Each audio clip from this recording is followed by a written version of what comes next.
It is 1 o'clock, the fourth and final hour of the Wednesday edition of Three Man Front. Thanks for tuning us in, watching us on YouTube. Please hit that subscribe button. Take us along wherever you go. We've got great YouTube shorts. We've got long form interviews, everything there on YouTube, Jocks 94.5.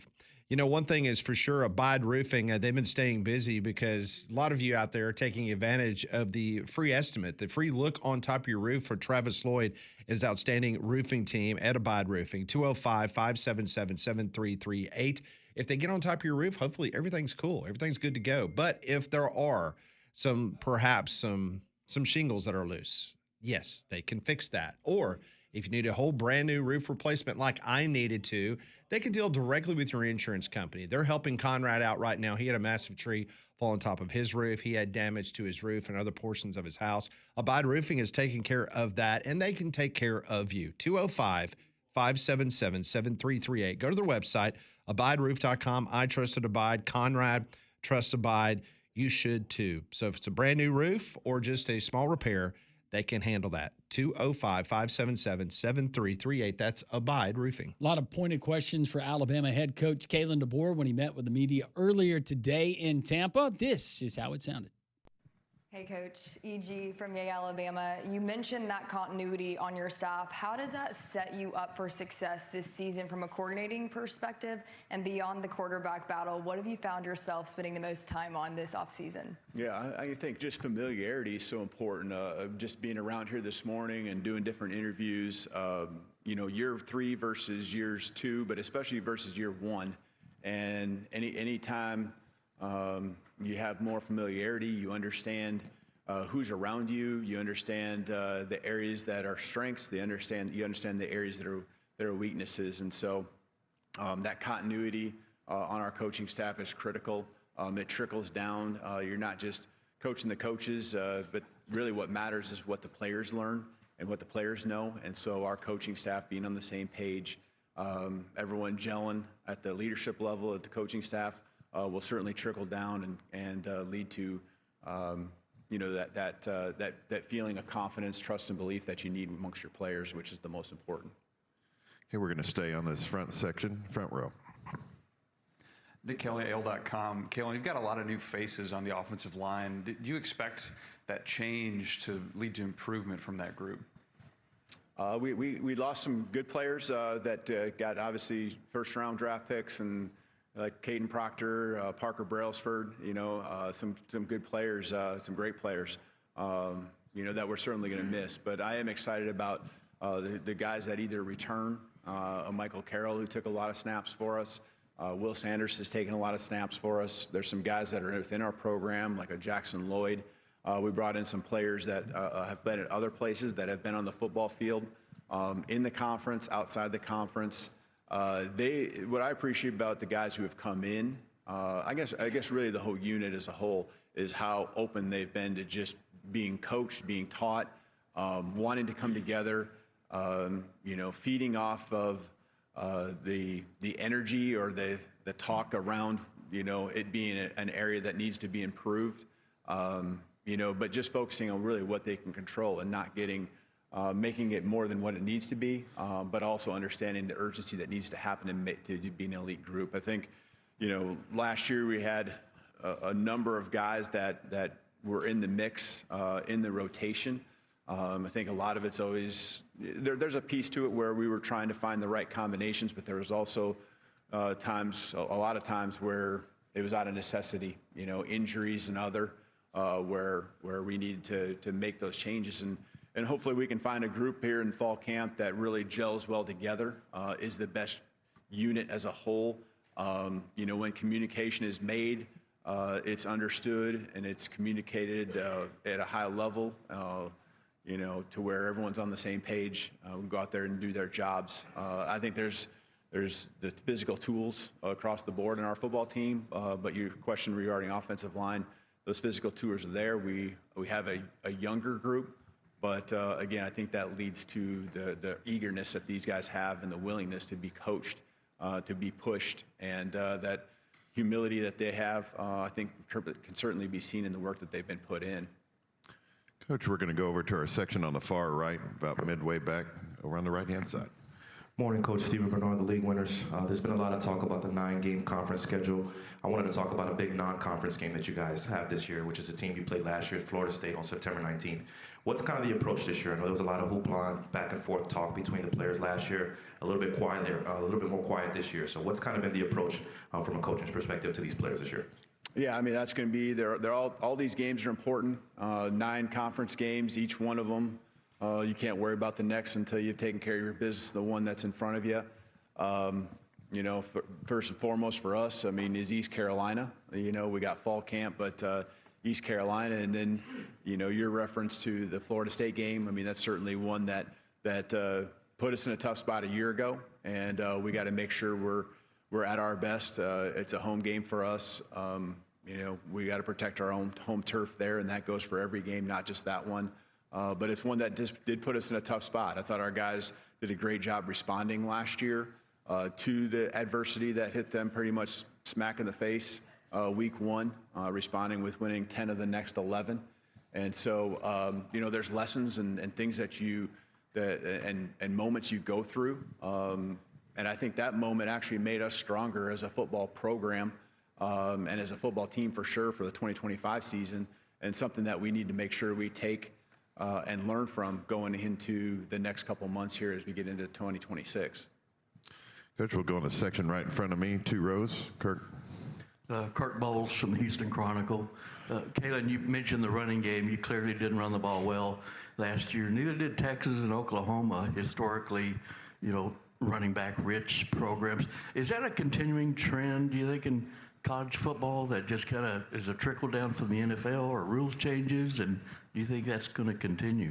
No, because I think we've had success running the football with the rules, though, and not much has changed since then. I think we just got to do a better job. I think our league and our schedule last year, we had some very good run defenses, very good defenses in general that we faced, especially in the latter half of the season. And so you still got to find ways to get the job done. And we understand where that bar's at on what it's going to take to accomplish getting the job done and being effective, running the ball at a high level. And so we got to work to accomplish that. Okay, we'll stay right next door here in the center, Kyle. Larry Carlson, History of Longhorn Sports. Coach, I was hoping maybe you could compare and contrast Keelan and Austin for us a little bit and where they are right now. Mm-hmm. Yeah, guys that are in their different years as far as, you know, Austin going into his 4th year, really the 4th year in this system. Keelan going into his 2nd, so there's a little bit of a difference there. You know, I know that both of them would say what they know now versus what they even knew a year ago. I think especially in Keelan's case, when it comes to just football knowledge, understanding of the offense, understanding of how you attack a defense, defensive structure, I think their reps have, you know, have helped them really take these big jumps, especially in the last 5 months. And I think last year helped them too with the reps that we gave them. We're very intentional with how we distribute them. And so, you know, I think skill set wise, you're talking about, you know, a much taller, bigger, you know, quarterback with Austin. Austin, I think, will surprise people when he really gets out and runs, because he runs very well. Better, I think, than most people think. Keelan is very versatile that way, you know, has created with his legs, you know, as a high school football player. You can see it at times. It's hard to replicate when you're in practice and a guy's not live, and what that might lead to on the football field in a game. But both of them are more than capable. I think they're high-level elite quarterbacks. Fortunately, we have them both in our program, and it's going to be a competition that's going to lead to a tough decision. It's one that we're fortunate to have, and it's going to be one that when we do make the decision that we'll be confident we'll do a great job, because they are 2 guys that are well respected by our entire football team because of how they work, who they are as people, and the production and what they look like on the football field.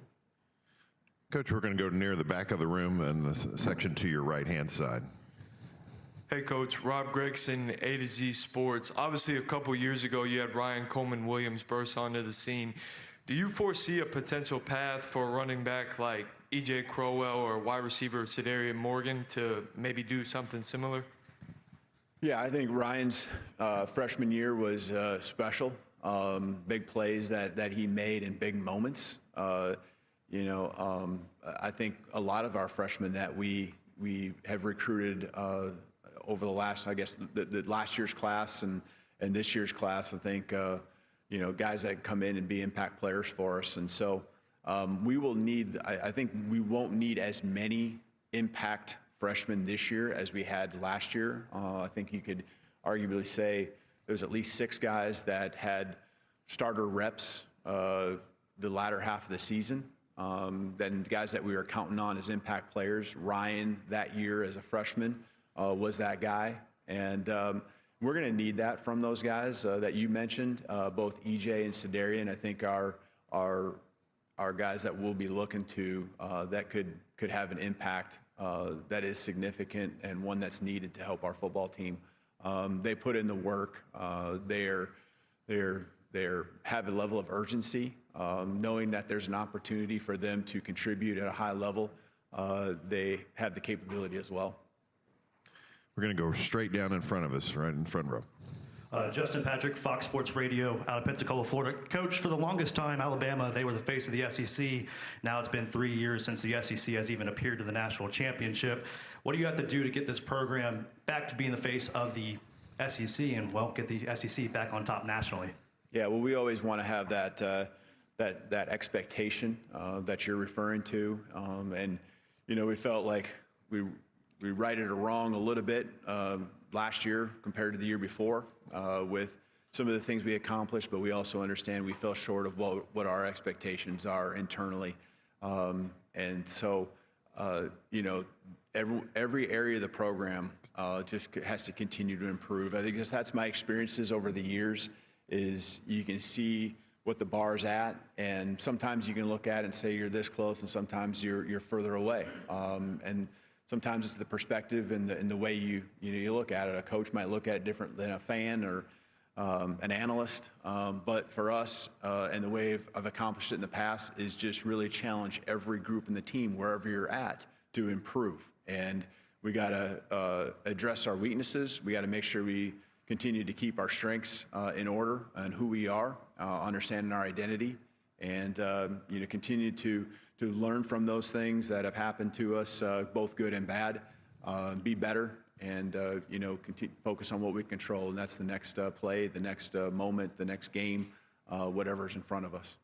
Coach, we'll go straight in front of me, front row, AP. Good morning, Coach. AP Stedham of AP as we see it. Beyond the throwing accuracy and the playbook mastery, what are some of the game management and leadership traits you're relying on to determine who will get the first snap? Yeah, poise, a guy who can move the ball up and down the field. I really believe, I said it earlier, but our quarterbacks do have the belief and trust amongst our entire team. There's different ways where I've seen that, whether it was in the spring or as I've seen this through the summer. There's different conversations, there's different activities that we do where I really can get a good feel of it being genuine, that our team trusts that whoever steps on the football field and takes those snaps is going to be a guy that, and I think that's because they believe in both guys. The poise, though, that's hard to create, and that's what we got to do with our entire football team, not just the quarterback position. Putting guys in spots where there is adversity, where there are moments that are tough and challenging, how they process.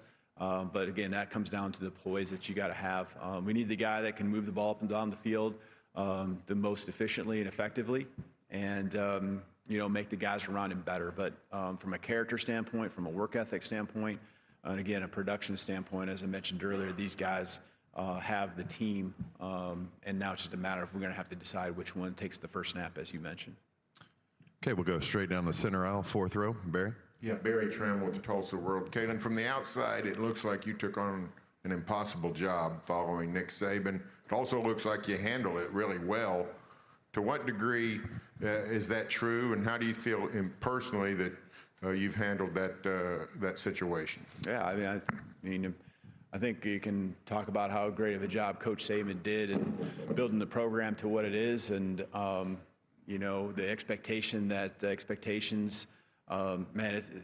I just know my past experiences being part of places that have the pride and tradition on the extreme high level, like Alabama would or Alabama has.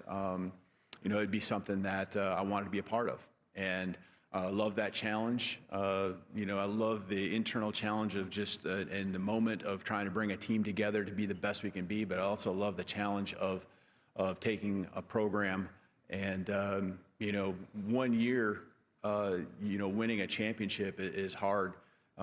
What's so impressive with what Coach Saban did for so many years is doing it again, because everyone's coming after you, and everyone's going to bring their best when they face you on the football field. And so, that's what I understand took place and happened here during the great times, and Coach Saban obviously leading the charge here. But I also love the challenge of trying to continue to build on that and continue to add to this program's great history. Coach, we'll go here to our right-hand side, second row. Hey, Kalen, Colin Gay, Tuscaloosa News. Do you feel like this Alabama team is flying a little bit under the radar heading into fall, and is that something that you prefer as a coach, is not as many eyes on you guys? Yeah, I understand why, with a lot of new faces, and that's okay, because we got to go prove it. We do. We got to go out and we got to get the job done. That's really how I feel every year. It doesn't matter how many guys you return. Last year we returned, I think it was at 16 seniors, and we had to go prove it, right? We had to do some things, not just talk it. We had to go, decide what we were going to accomplish, decide and commit to the process, commit to what we needed to do to get it done, and then make sure that the action supported the goals that we had. And so this team has a lot of new faces. For us, we felt, again, we took some good steps in the right direction a year ago. We feel like there's a foundation of toughness and resiliency, as I mentioned earlier. But there's also some things that we got to continue to get better. So until we prove it, we understand where there's going to be doubt, because those expectations, as we talked about, are extremely high in the program. We have time for a couple more. We're going to start in front of me on the far out. Connor O'Gara, the OG kickoff of the next round. Kalen, do you think your time at Alabama will be defined by whether you win a national championship? I certainly know that that's an important part of what's happened in the program, so I wouldn't doubt that if that's the case. I'm not focused on that. I'm focused on just helping our program be the best and trying to bring out the best and raise the level of everyone around me, from coaching staff to our players, trying to maximize what we're capable every single day. We'll take one final question over to our left-hand side. Good morning, Coach. Bree Johnson, Hillsborough College, Hawk TV. My question to you is, what have been your points of emphasis on the off-season so you don't have the same outcome in this upcoming season? The points of emphasis have been to continue to make sure, again, that what we did well, that we continue to emphasize those things and don't take it for granted. Again, it all starts over. It's a whole new team. Just because we did something well last year doesn't mean it automatically carries over. And then find our weaknesses. And I'm just going to, everyone continues to talk about it, understandably so. We got to be able to just execute better in the run game. And I think that is a mindset that is something where I feel like we got the talent. We got the schemes, the schematics. We got the people that can pull the trigger on things, whether it's coaches or staff or players. And we just got to continue to work, because that area is going to make our entire team better and help us accomplish the next level of goals and successes that we're hoping for. 17 minutes of audio goodness from Kalen DeBoer today down in Tampa, Florida. We will continue on. Our coverage of Day 3 SEC Football Media Days rolls on here on Jocks and Three Man Front.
124 three-man front. Been a very busy day in Tampa. Day 3 SEC Media Days. Day 4, we're going to wrap it all up. We get started with LSU's Lane Kiffin, much anticipated tomorrow morning. When Lane Kiffin? Gotcha. He was the son of Monty. He was born in Lincoln, Nebraska. Is it Lane Monty Kiffin or is it Monty Lane Kiffin? His official name. Isn't it Monty Lane? I thought it was. I mean, he's got his dad's name somewhere in his official name. Okay. Well, he gets us started tomorrow morning. Lane is his first name. It's Lane Monty Kiffin? Yes. Okay. Okay. Then Ryan Silverfield of Arkansas. Who? Yeah. He's the coach that replaced Petrino, who replaced Pittman. Yep. Who replaced Morris. I got that right? Who replaced Bielema. Bielema, yeah. Who replaced... Hold on. First off, Silverfield replaced Petrino. Silverfield replaced Petrino. Petrino replaced Pittman. Pittman replaced Bielema. Bielema... Morris. Morris replaced Bielema. Bielema replaced... Who was between Petrino the first time and Bielema? John L. Smith? No. Or was it Petrino? John L. Smith replaced Petrino when Petrino got kicked out. Where does Jack Crow fit in all this? Jack Crow was the head football coach at Arkansas in 1990. And what's the end of that? Leave it at that. Don't finish the story. Hey, Coach Crow. Hope you're doing well today. What? I can't bring You up. always want to add it. I just wanted to, I mean, for point of reference, Conrad always forgets that Coach Crow lost to Citadel.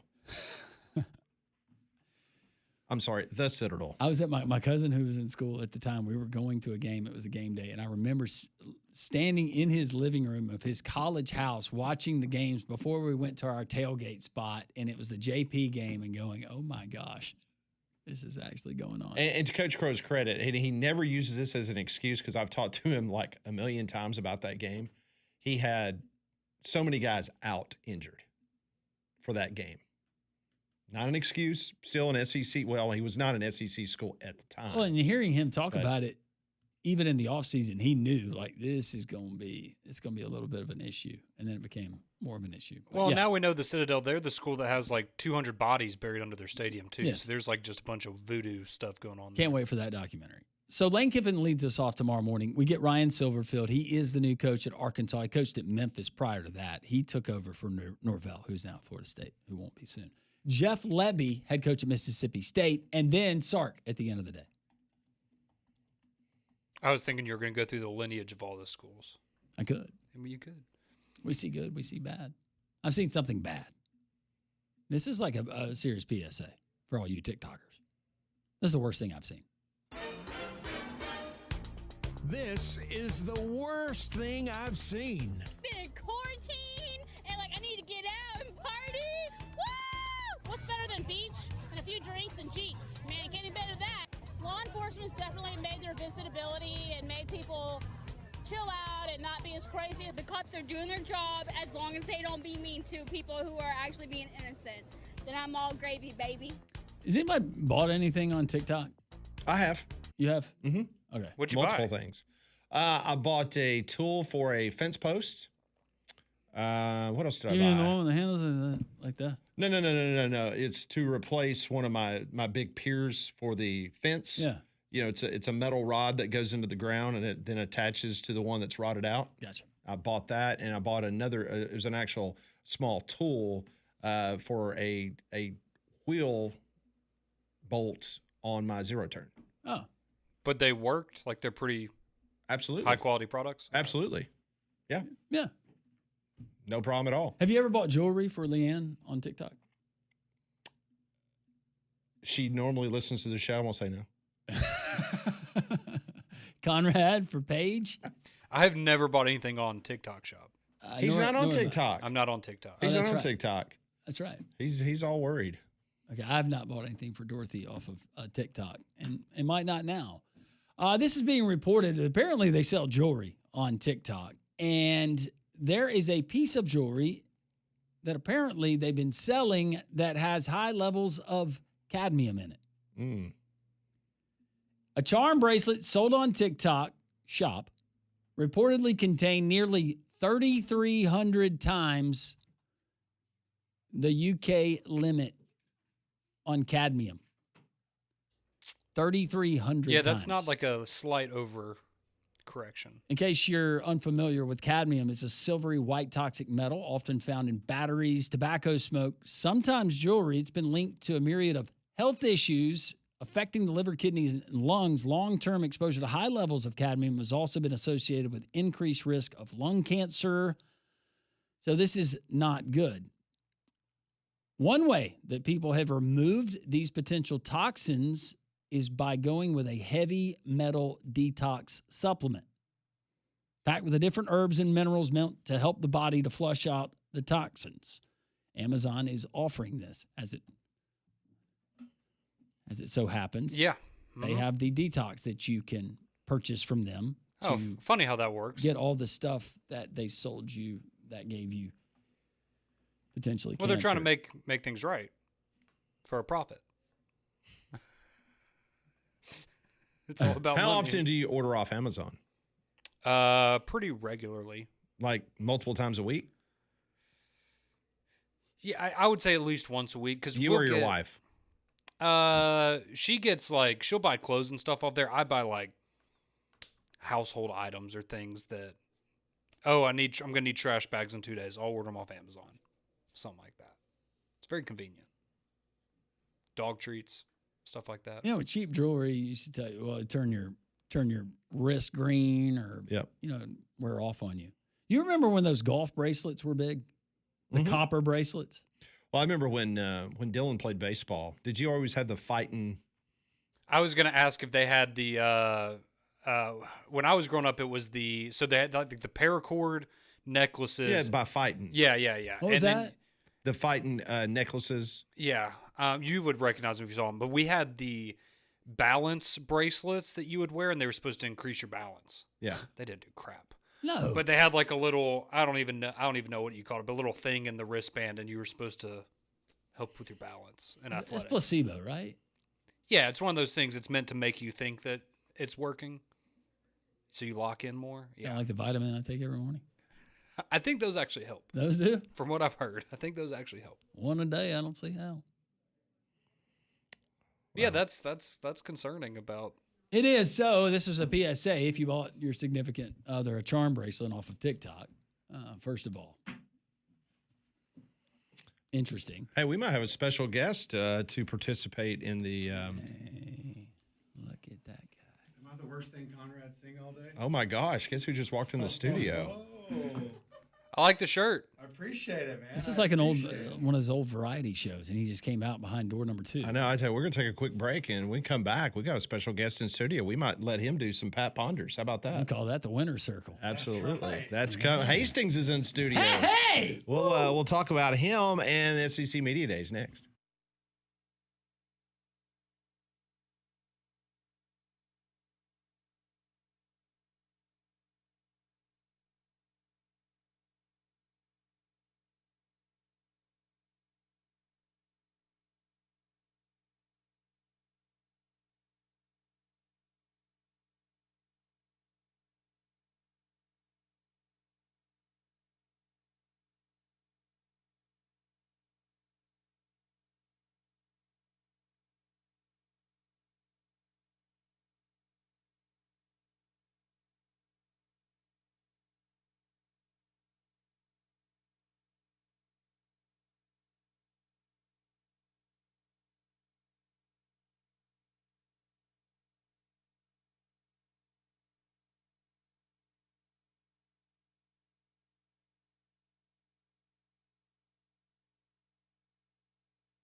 Speaking of bad blood and problems, the nemesis of Conrad Van Order, Hastings, has entered the building. He is in our studio. Hastings, Happy New Year. Hope you're well. Yeah, Happy New Year's, guys. I mean, that's pretty much what it is when it's the start of the college football season. So absolutely glad to be here. Glad to see you three, Molly, Landrum, and Pat. It's just it's just an honor to be on with you guys. How does your nationwide victory lap? How did that go after you won everything at Social Taco? I'm not gonna lie, it was a little exhausting. There was a lot of people who were pulling for me, just mainly because of the. Here we good. Check. Sound better. You good? A little bit more clear ladies now. and gentlemen, this is your captain. Go ahead. Yeah, essentially, I mean, a lot of people were pulling against communism, and I'm sorry, my bad. Why are you turning his mic off? Yeah, comrades, he's on the control board back there. My finger slipped. Sorry, This is what happens when you deal with state-sponsored media. You know, I mean, I even brought a peace offering in order to be a Pettifours. Try and about cheese that? straws, because I thought that would be something that would be like, hey man, I know that I get your what in the trivia contest, which was really for America. We call those little tahads. Ah, very nice. But also, I mean, I was also curious, may give them a little bit extra energy to lug that bag around for 18 holes coming up. That's right. Why didn't I we- accepted your offer though. By the way, why didn't we not? You're going to be my child's father, and I'm Hastings, not why going did to. we not as pick today for the hot day? Is that what you said? As the Godfather, I think you get one request, and my one request is that he's still my caddy. That's good. When is it? When is it? You have to be there for the christening. Yes. Do we know who the godmother's going to be? Because it might not be your wife. Yeah. Sometimes I was a godparent, but the godmother was somebody else, and that makes it a little, because people. Are you going to the christening? If he, I'll be at the christening, but if he wants to get out of my one request this time, I've got another request. Then I have a little Shih Tzu. Her name is Penelope Penny, as she goes by. She's an Imperial Shih Tzu. Yeah. If you want to make that the godmother, I would consider not making you. Does she have like caddy. a little pink bow in her hair? She's got two little bows. She's a cute dog. And good news, she's pretty young. She's only about 7. I mean, they usually have a pretty. So her and the child could. Yeah, be friends. Yeah, So just to be clear, in a hypothetical world where I die, my wife dies, you die, your dog will then raise my young son. I don't understand what. Have you never seen? You heard him Dances say with Shih Wolves? Tzu, right? Yeah, and that's a small dog. Well, no, it's the highest intellect you can get in canine. Oh, okay. Look, if Simba can be raised by a meerkat and a warthog, I think you're in good. I think That was at least a 2-parent household, though. Yeah, I mean, That's important. Look, I get it, and here's the other thing. I mean, technically, we do have another one named Chewy that is friendly with Penny, but Chewy unfortunately is 16, so I don't know if he's going to be making that long, comrade. But we can go into particulars. Also, I want Paige to be a part of this. I mean, you're saying this stuff, trying to get out of being a caddy, and Paige might not be down for it, so you may be stuck either way. Yeah. Hastings is going to join us for the rest of the program. When we come back, we're going to. Does Yes. he have to? No, he's going to be here. You got to keep his mic on. We are going to do some Pat Ponders. You want to do some Ponders with us? Man, that sounds fascinating. All right, we'll do some Ponders. First time we've done it all week long because of SEC Media Days. We will do that next on 3 Man Front.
It is 1:44. We've had a very busy week. Don't forget, tomorrow, day 4, we will wrap up SEC Football Media Days. Then on Friday, we'll be live at Social Taco.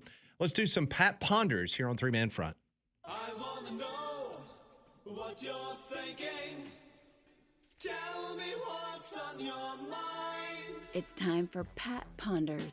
All right, joining us in studio is Hastings, fresh off of his big win, the 250 trivia contest win against Conrad. So Conrad and Hastings will once again go head-to-head here in Pat Ponders. Question number 1. Yes. So now that the World Cup is over, I'll give you an option here. What level of soccer fan are you now? I'm out. See you next World Cup. I like it, but don't know if it'll last. I'm in love. I'm all in now. Which one of the 3 do you classify yourself? Thank you for the memories. I'll see the ladies when they play in the World Cup. So you're, I'm out. See you next World Cup. Yep. Okay. Yeah, 100%. I haven't thought about soccer since Sunday and can't wait for football to be here. It served its purpose. I appreciate it for getting us here. Sure. See ya. Yeah, I guess next summer for the Women's World Cup. But other than that, see you in 4 years. I like it. You gonna turn his mic on? Nope, he'll figure it out. Come on. Oh, man, look at that. All right, now Molly showed me the way, so now I know how to do it. Thank you, Molly. At least somebody is respectable and professional in this setting.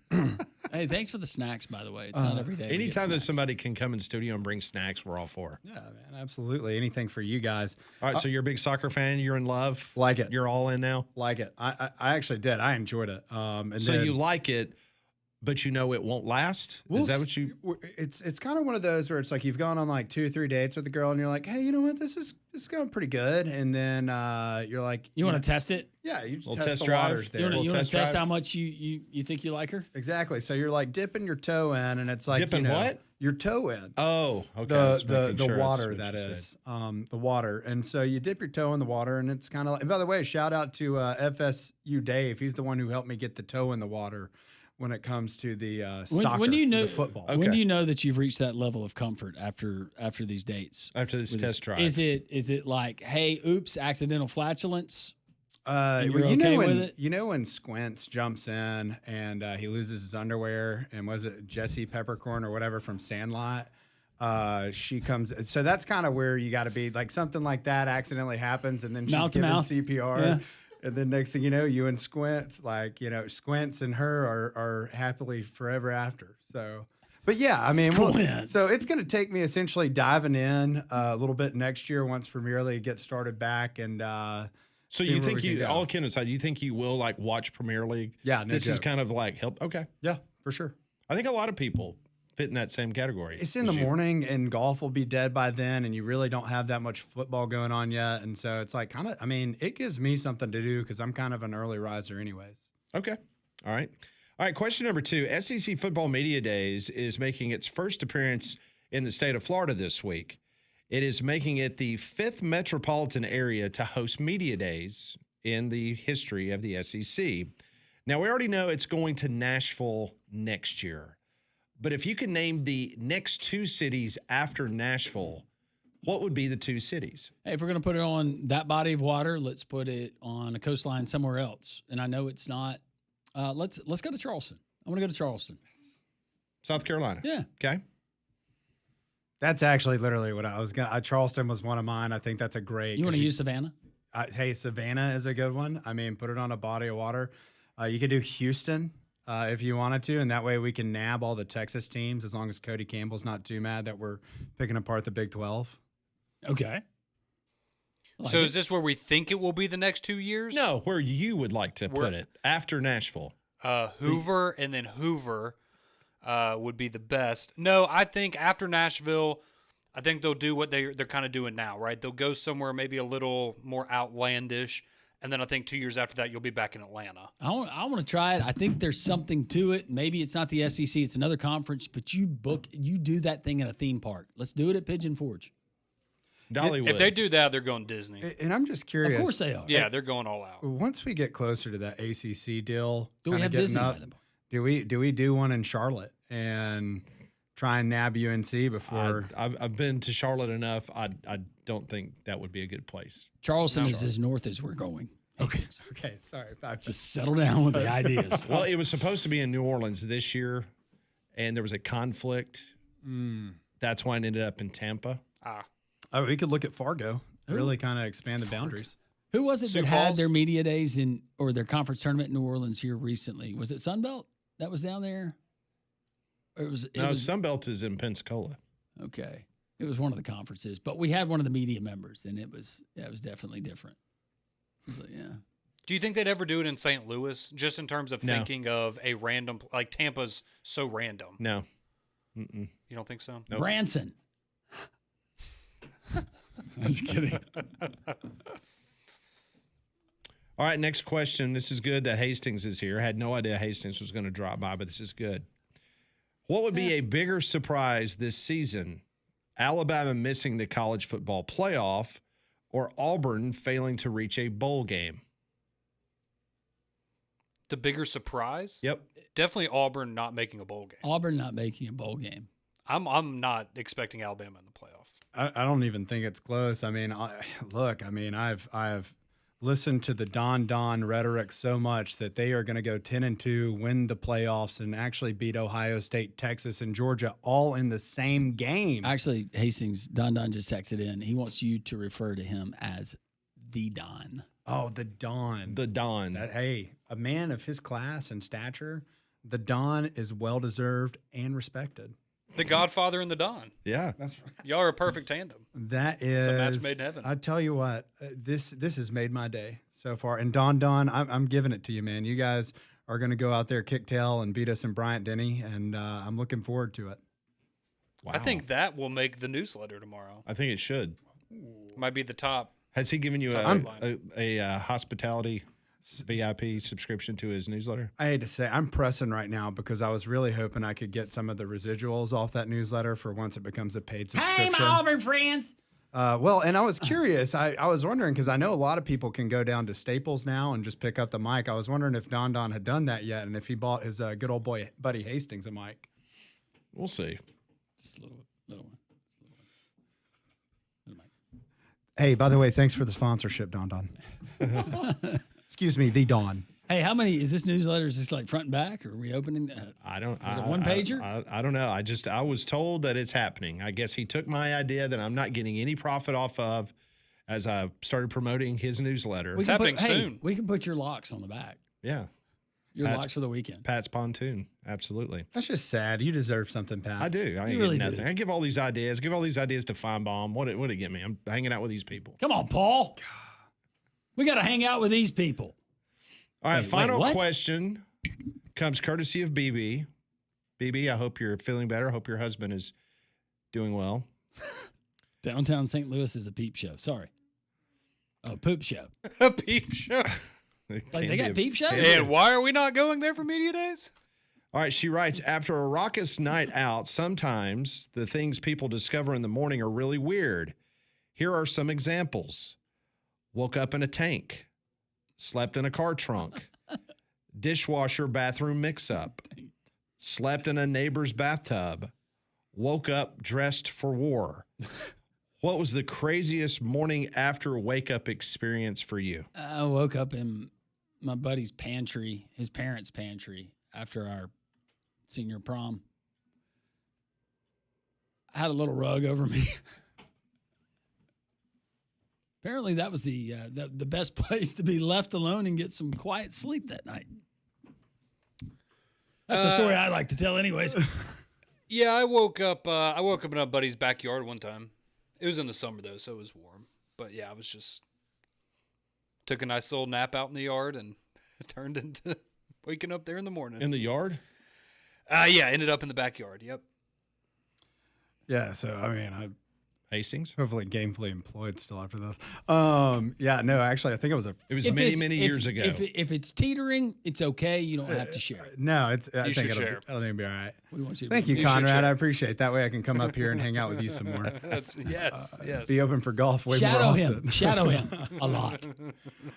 One time I was in college and we had like a date party or something like that. And I somehow woke up and I was in this random apartment building, and I had walked out, and I was like, man, I just woke up in this random room. Well, 2 years later, I was at the fine establishment in downtown Tuscaloosa, and these two guys came up to me and they're like, "Oh my gosh, you're him." And I was like, "What do you mean?" They were like, "Yeah, dude, like, do you not remember that? Like your senior year, our senior year, we were at that Tri-Delt date party, and you crashed out on our sofa. You woke up, ate our pizza, and then left our apartment." I was like, "No, I don't. That's good. I think you guys got the wrong guy." And they were like, "Nah, dude." And they had a picture of me. They had a picture of you? Hey, Wow. I will not say the player, but and this was when I lived. Heights was one of our roommates, and Nick was the other. We lived in a duplex, but a starting offensive lineman who was probably 6'7", 330, was sprawled out full length in our bathroom. So there was no going to the bathroom in the middle of the night. How did it even fit? Oh no, his feet were hanging Hang out the door. He didn't fit in the entire bathroom. I was at a party one time in Tuscaloosa. I had to drive a football player back to campus. He got in my trunk because he was like, if I get spotted on campus, I'm going to be screwed. And so I had to drive him behind his dorm in my trunk, let him get out of the trunk and run inside to his dorm. Could you imagine if Good Conrad times. got pulled over with a starting cornerback? In my trunk. That'd be a hard one to explain my way out of. That's one of Don's heroes right there. Yes. You get beat one-on-one, this is what happens. The Don. Next time I don't The open Don. the trunk. The Don. That's going to do it for us. Appreciate Hastings. All of you back at it day 4. We'll lead off with Lane Kiffin. Have a wonderful rest of your Wednesday. Always remember, God is great.